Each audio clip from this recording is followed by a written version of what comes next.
सुदोमानन्दना सिद्धिविनायक श्रीगजानना लम्बोदर विघ्नेश्वर गणेश गणपति जगन्यक्षरा श्री शङ्कर सुदोमानन्दना सिद्धिविनायक श्रीगजानना लम्बोदर विघ्नेश्वर गणेश गणपति जगन्यक्षरा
બોલો દશામાની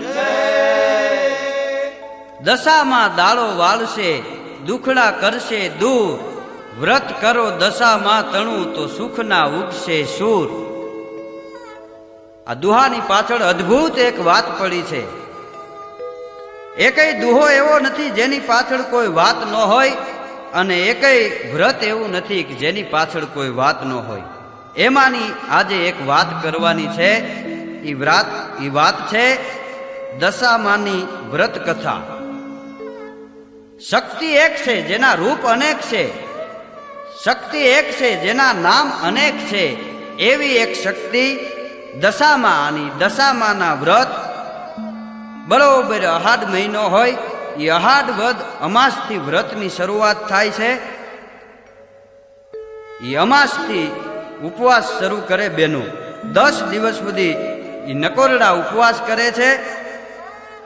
સવારમાં વહેલા ઉઠી સ્નાન ધ્યાન કરી પૂજા કરી અને પછી ભણેલા બેનું હોય એ દશામાની કથા વાંચતા હોય અને અભણ બેનું હોય એ દશામાની કથા સાંભળતા હોય.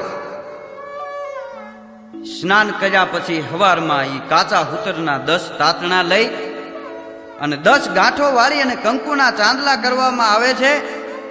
અને બરોબર 10મો દિવસ હોય ને તે દિવસે સંપત્તિ વાળા ધનવાન માણસો હોય એ સોના ચાંદી કે રૂપાની માતાજીની હાંજળી બનાવે છે. અને ગરીબ માણસો હોય તો માટીની સાંજળી બનાવે છે. અને કાચા દોરા હોય એમાં 10 ગાંઠો વાળી હોય એ કંકુના ચાંદલા કરી અને હાંજળીની ડોકમાં શણગાર રૂપે પહેરાવે છે. અને પછી નદી કે તળાવ હોય એની પાળે એની પૂજા કરી અને વિધિપૂર્વક અહીંયા પધરાવી દે છે. અને ઘઉંના જે લોટ લઈ, હવાશેર ઘઉંનો લોટ લઈ ચોખ્ખું ઘી અને ગોળ નાખી એના નિવેદ કરે છે અને બ્રહ્મ ભોજન કરાવે છે. અને ઘણાય અન્નનું દાન દે છે. અનાજના દાન જેવું જગતમાં કોઈ દાન નથી. ભૂખ્યાને એ તૃપ્તિ આપે છે અને દશામાનું વ્રત કરે છે. અને દશામાનું વ્રત કરનાર બેનું માં દશામાં ઉપર અખૂટ શ્રદ્ધા ધરાવે છે. અને વ્રત કરનાર બેનો એમ કહે છે કે દશામાનું વ્રત કરો ને તો દશા સુધારી દે. ને વાતે સાચી છે. માં ઈ માં અને બીજા વગડાના વા છે કે મોઢે બોલાય માં ત્યાં તો હાથે નાનપણ સાંભળે, પછી મોટાઈ તણી મજા એ મને કડવી લાગે કાગડા. અને માં દશામાના અસંખ્ય પરચાઓ છે. માં દશામાની અનેક વાતો લોક વાયકા દ્વારા મળે છે, લોક મુખે આજે ચર્ચાય છે. એમાંની એક આ વાત છે. વિજયનગરનો રાજવી જયસિંહજી અને એમના રાણી રૂપમતી, પણ બે રાધા અને રાજપૂતાણીને એવો પ્રેમ જેના ખોડિયા જુદા અને પ્રાણ એક છે કે તું મન લાગી મુમના, મુમન લાગી તું, ઋણ વણ્યું પા પાણીએ ને પાણી વણ્યું પા ઋણ. આવા બેયના હેત પ્રેમ છે. ખોડિયા જુદા, આત્મો એક છે, સમૃદ્ધિવાન છે. દહકો જેની ત્યાં ટક્કર લઈ ગયો છે. અને જયસિંહે અડાભીડ રાજપૂત, રૂવાડે રૂવાડે જેને ખમીર અને ખાંડાની રમતા હતા એવો રાજપૂત. અને ધર્મમાં એવો કે ધરા શિષ્યો ધરે મરે પણ ખેત ન મૂકે, ભાગે સો નહીં લરે સુરબદ કદી ન ચૂકે. અને નિરાધાર કો દેખ દિયે આધાર આપબલ અડગ વચન ઉચાર, સ્નેહ में કરે નહીં છલ, પરનારી સંગ ભેટે નહીં ધરે ધ્યાન અબધૂત को, कवि भेद पिंगल कहे देख यही धर्म राजपूत को, कि जिनको खायो अन बिगाड़त ना कभी इनको, जिनको सिर उपकार आप दे बदलो इनको. અને દયાવંત દાતાર કરણ સમ દે કવિયન को, रन को जानत खेल हरिनित काल हरिन को, शीश बिना जाको धड़ लड़े डरे नहीं यम के दूत को, कवि भेद पिंगल कहे देख यही धर्म राजपूत को. જયસિંહ ને ન્યા દેવના ચક્કર જેવા બે રાજકુમારો આંગણાની માલિપા રમે છે. પ્રજાનો એ પ્રિય રાજા, એ રાજાએ નદીને કિનારે એક જળમેલ બનાવ્યો છે. 7 માળનો એ રાજમહેલ છે. એ રાજમહેલના ઝરૂખામાં એક દિવસ બરોબર પ્રભાતના પોરમાં એ રાણી રૂપમતી બેઠા છે. ને આમ જ્યાં નદીને કાંઠે નજર પડીને ત્યાં ઘણા બહેનો નદીને કાંઠે કાંઈક વિધિ કરતા હતા, કાંઈક પૂજા કરતા હતા. ઈ જોઈ અને રાણી રૂપમતી એટલું બોલ્યા, દાસીને કીધું કે દાસી આ બેનું શું કરે છે? નદીને કાંઠે જા, એને પૂછી આવ. અને દાસી ગળગળતી દોટ મૂકી અને જાય છે. નદીને કાંઠે જે બેનું પૂજા કરતા હતા એ બાયુને જઈ અને દાસી એટલું કહે છે કે આ તમે શેનું વ્રત કરો છો? આ શેની વિધિ કરો છો? હું એ પૂછવા માટે આવી છું. મને રાણીબાઈએ મોકલી છે. અને એ દાસીને વાત કરે છે બેનું કે સાંભળ બેન, આ દશામાનું વ્રત છે. 10 દિવસનું આ વ્રત હોય છે. અને 10 દિવસ સુધી અમે ઉપવાસ કરી અને દશામાની કથા વાંચીએ છીએ. અને દશામાનું વ્રત કરવાથી માનવીની દશા સુધરી જાય છે, એટલા માટે અમે આ વ્રત કરીએ છીએ. દાસીએ જઈ રાજમહેલમાં જઈ અને રાણીમાને કીધું કે એ બેનો તો દશામાનું વ્રત કરે છે. 10 દિવસનું વ્રત હોય છે. અને એ બેનું એમ કહે છે કે દશામાનું વ્રત કરવાથી એ દશા સુધરી જાય છે. અને રાણીને એમ થયું કે આ વ્રત મારે કરવું જોઈએ. એ જયસિંહ દરબાર ત્યાં આવે છે. અને રાણી એ જયસિંહને વાત કરે છે, રાજાને વાત કરે છે કે મારે દશામાનું વ્રત કરવું છે. કે કા? કે દશામાનું વ્રત કરવાથી માનવીની દશા સુધરી જાય છે, એટલા માટે હું એ દશામાનું વ્રત કરું. અને રાજા એ ના પાડે છે કે એવું વ્રત આપણે કરવાની જરૂર નથી. કે કા? આપણને તો પરમાત્માએ ઘણું આપ્યું છે, ભગવાનનો દીધો દિવસ છે, આપણી પાસે તો ધન દોલત છે, છોકરા છૈયા છે. અરે દશામાનું વ્રત તો કોણ કરે? જે માણસો કંગાલ હોય, જેને અન્નને દાંતને વેર હોય, એવા ગરીબ માણસો હોય, એ દશામાનું વ્રત કરે. અને દશામાં તો ગરીબ માણસોના માતાજી છે. કે હે, ગરીબ માણસોના માતાજી છે, આપણે એ વ્રત કરવાની કોઈ જરૂર નથી. રાણી કે કોઈ વાંધો નહીં. રાણીએ વ્રત કર્યું નહીં. અને દશામાનું આવું અપમાન એ દશામાંથી સહન ન થયું. દશામાને એમ થયું કે આને કાંઈક ચમત્કાર દેખાડવો પડશે, કે આને કાંઈક ચમત્કાર દેખાડવો પડશે. એ રાજા જયસિંહ ઉપર અચાનક દુશ્મનો હુમલો કરે છે અને પોતાનું રાજ પડાવી લે છે. રાજા, રાણી અને કુમાર એ ત્રણેય રાજ મૂકી અને હાલી નીકળે છે. ઉઘાડા પગે હાલતા જાય છે. જે માણસોએ કોઈ દી દુઃખનો દિવસ નથી જોયો એ ઉઘાડા પગે રસ્તામાં હાલ્યા જાય છે. છોકરા એમ કહે છે કે અમને બહુ તરસ લાગી છે, તરસ લાગી છે બાપુ, પાણી પીવું છે. એક તળાવ દેખાણું, તળાવને પાળે રાજા અને રાણી ઉભા રહ્યા અને છોકરાઓને કીધું કે આમાં પાણી પી લ્યો. તળાવને કાંઠે એ છોકરા બે જ્યાં પાણી પીવા જાય છે ને ત્યાં તો માનવ જાણે હું કરું, કરતલ દૂજો કોઈ, આજરા તારા હથ વચરે મારો હરી કરે સો હોય. એ રાજાની આમ જ્યાં નજર પડી બે કુમાર અદ્રશ્ય થઈ ગયા. દશામાનો કોપ ઉતર્યો એના ઉપર. રાજા અને રાણી કુમારોને ગોતે છે, ક્યાંય રાજકુમારો મળતા નથી. રાજા અને રાણી બે હાલ્યા જાય છે અને હાલતા હાલતા પોતાના બેનનું ગામ આવ્યું, જયસિંહના બેનનું ગામ આવ્યું. એ ગામના પાદરમાં ઊભા રહી અને રાજા જયસિંહ બેનને સમાચાર મોકલે છે કે તમારા ભાઈ અને ભાભી ગામના પાદરમાં ઊભા છે. પણ એના બેન એને મળવા ન આવ્યા, પણ એક પિત્તળની ગાગર આપી એમાં હુખડી ભરી અને એક સોનાની સાંકળી આપી અને માણસ મોકલો. એ માણસે જઈ અને ગાગર મૂકી અને હાલી નીકળો માણસ. રાજાને એમ થયું બેન મળવા ન આવ્યા, ઠીક આ ગાગરમાં શું હોય છે? આમ જોવા માટે આમ જ્યાં હાથ નાખ્યો ને સોનાની હાંકડી જોઈ અને આમ હાથ નાખ્યો, હાંકડી પકડવા જાય છે ત્યાં એ નાંગણી થઈ જાય છે ને ફૂફાડો મારી અને વહી જાય છે. રાજાને એમ થયું કે આ આપણા ઉપર શું દિશા આવી છે. રાજાને વિચાર આવ્યો કે નક્કી મેં દશામાનું વ્રત કરવાની આમને ના પાડી એટલે આવું બન્યું છે. એ હુખડી હતી એ એમને ગાગર દાટી દીધી. રાજા અને રાણી બે હાલતા થયા. રાજાને બહુ ભૂખ લાગેલી. રાણીને કીધું કાંઈક ખાવું છે. આમ નજર કરીને નદીમાં ત્યાં ચીપડાના વેલા દેખાણા. રાણીને એમ થયું કે એકાદું ચીપડું લાવી અને પેટનો ખાડો બુરીએ, એવી ભૂખ લાગેલી. એ નદીમાં આમ જ્યાં રાણી ઉતરીને ત્યાં ચીપડા વાવનાર માણસ ઊભો તો એને કીધું શું છે બેન?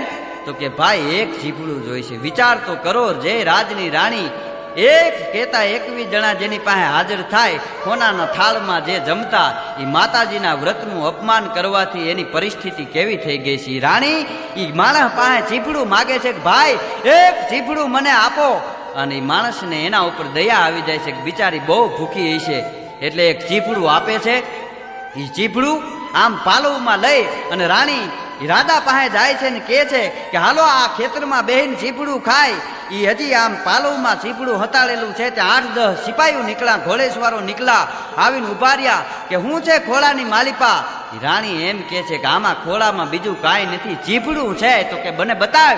એ આમ કરીને આમ જ્યાં ખોળો આમ છૂટો કર્યો ને, ચીપડાના બદલે કોઈ રાજાના રાજકુમારનું મસ્તક નીકળ્યું.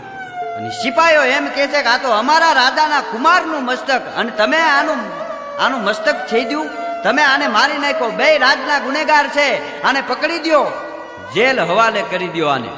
રાજાને રાણીને જેલમાં પૂરી દે છે. રાજાને વિચાર આવે છે કે હવે આ શું કરવું? માતાજીનો આપણા ઉપર કોપ ઉતર્યો. 1 વર્ષ વીતી જાય છે અને બરોબર પાછું આવતું વર્ષ આવે છે અને અષાઢ વદ અમાસ આવે છે. ત્યાંથી દશામાનું વ્રત જેલની માલિપા એ રાજા જયસિંહ અને રાણી રૂપમતી ચાલુ કરી દે છે. 1 દિવસ 2 દિવસ બહાર તો નીકળાતું નથી, પણ એમને એમ ઉપવાસ કરે છે અને મનોમન માતાજીને પ્રાર્થના કરે છે કે હે દશામાં, અમારાથી આ ભૂલ થઈ ગઈ છે, અમે એની માફી માગી છીએ. સાચા દિલથી વ્રત કરે છે, પણ કહેવાય છે ને માં બીજા વગડાના માં. વાહ, માનું હૃદય દ્રવી ગયું. અડધીક રાતનો બરોબર ગજર ભાંગ્યો હોય છે અને જેલમાં રાજા જયસિંહને સપને આવી રાજાને રાણીને માં દશામાં એમ કહે છે કા હું તો ગરીબ માણસની દેવી છું, તમારે મારું વ્રત કરવાની શું જરૂર છે? મારા વ્રતનું અપમાન કર્યું ને એનું પરિણામ આ આવ્યું. પણ જા, હું હજી એકવાર તને માફ કરી દઉં છું. હવારે રાજાને અને રાણીને બેયને સપનામાં માતાજી રાતે એમ કહે છે કે હવારે બેયને નિર્દોષ ન છોડાવું તો હું દશામાં નહીં. અને એ રાજાએ કેદ કર્યા હતા ને એ રાજાના સપને જઈ અને દશામાએ એમ કીધું કે તારા કુમારને કોઈએ માર્યો નથી, એ તો એના મામાને ન્યા છે. આ તો આ રાજા જયસિંહે અને રાણી રૂપમતીએ મારા વ્રતનું અપમાન કર્યું હતું એટલા ખાતર આ એને એક પરચો મેં બતાવ્યો છે, એને હવારે છોડી મૂકદો અને એનું રાજ એને પાછું મળી જાય અને તમારો રાજકુમાર તમને મળી જાય. હવારના પોરમાં એ સૂરજ નારાયણ ઉગશે ત્યાં તમારો સાળો તમારા રાજકુમારને મૂકવા આવે તો માનજો કે દશામાં સપને આવ્યા હતા. એટલું કહી અને અદ્રશ્ય થઈ ગયા.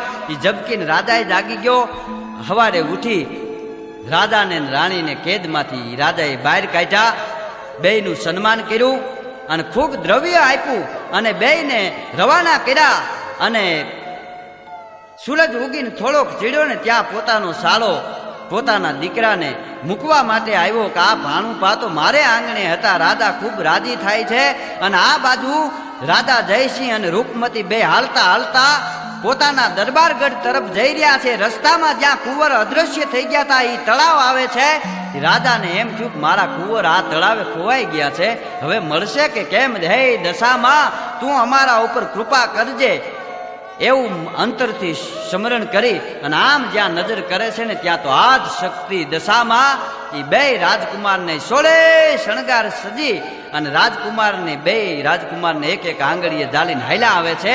રાજાને રાણીને સુપ્રીત કરે છે અને કહે છે કે હવે તમે મારું વ્રત કરજો અને જાઓ તમારા દરબાર ગઢમાં જાઓ, ત્યાં તમને રાજ પાછું મળી જાય ને જો રાજ પાછું મળે નહીં તો હું દશામાં નહીં. અને રાજા રાણી અને કુમાર ચારેય જણા મળે છે, રાજીના રેડ થઈ જાય છે ને હાલતા હાલતા બરોબર પોતાનો દરબારગઢ આવ્યો. ન્યા જઈને જોવે છે ને ત્યાં ન્યાના માણસોએ એને ખબર પડી જાય છે ન્યાની પ્રજાને કે આ કોક બીજો રાજા છે ને આપણા રાજા પાસેથી રાજ પડાવી લીધું છે. એટલે વસ્તીએ એ પ્રજાએ ભેળા થઈ એ રાજાને મારી નાખ્યો છે અને આ રાજા જયસિંહની પ્રજા વાટ જોવે છે. ત્યાં રાજા રાણી કુમાર દેખાણા. એ ગળગળતી દોટ મૂકીને પ્રજાએ એનું હામૈયું કર્યું, પાછા ગાદીએ બેહાડ્યા અને જે રાજાએ રાજા જયસિંહને રાણી રૂપમતીને કેદ કર્યા હતા ને એ રાજાને એક દીકરો ને બે રાજકુમારીઓ હતી. એ બે રાજકુમારીઓના હક પણ એમ કહેવાય છે રાજા જયસિંહના કુમાર હારે કર્યા અને ધામધૂમથી એના વિવાહ કર્યા. અને દશામાની અમી દ્રષ્ટિ થતા એમને પોતાનું રાજ પાછું મળી ગયું. અને એટલે વ્રત કરનાર બેનું એમ કહે છે કે હે દશામાં તમારું વ્રત જેવું રાજા જયસિંહ અને રાણી રૂપમતીને ફળ્યું ને એવું અમને ફળજો. આવા અસંખ્ય પરચાવો આજ લોકજીભે બોલાય છે. દશામાનું વ્રત કરે છે એની દશા સુધરી જાય છે કે માં એને અમૃતમય જીવન આપે છે, માં એમને અખૂટ દ્રવ્ય આપે છે. માનું વ્રત કરવાથી કોઈ માણસ દુઃખી નથી થતો. ગમે એવા દુઃખ દારિદ્ર હોય ને તો એ માં એવા દુઃખ દારિદ્રને ભાંગી અને ભૂકો કરી નાખે છે. બોલ દશામાની એક તમારો યાદ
બોલો રખા દાદાની બોલો સુતળામાની ચાર ભાઈઓની બોલો ચામુંડા દેવીની બોલો નવાનાથ દેવીની બોલો હરિ આનંદની બોલો શારદામાની જય ગણપતિ બાપ્પા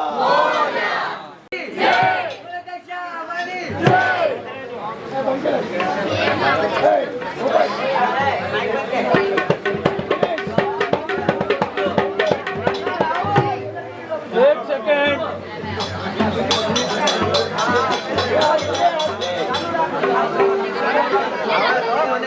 મને ખબર છે ટેકનિકલી ખબર છે